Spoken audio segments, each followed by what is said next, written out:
kind attention of this House is drawn to the critical issue affecting thousands of citizens residing in housing cooperative societies.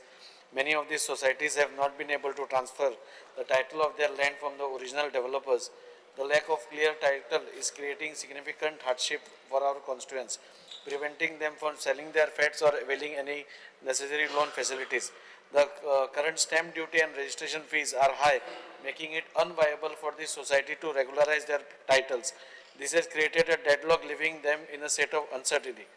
I would like to commend the Honorable CM for introducing a special amnesty scheme to address this very problem, but there remains a lack of clarity regarding the scheme's progress and current status.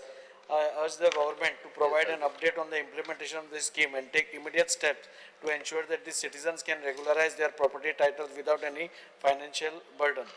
Speaker sir, Honorable CM ती एक amnesty scheme काढिल्ली आसा, पण ताजेर अजून पर्यंत clarity अजून ना. ठीक आहे सर, आम्ही स्कीम काढल्या, परत एकदा क्लॅरिटी दिवपाक ताजेर एक सर्क्युलर इश्यू करता जेणेकरून क्लॅरिटी येईल. तुम्ही पळयतात GNH.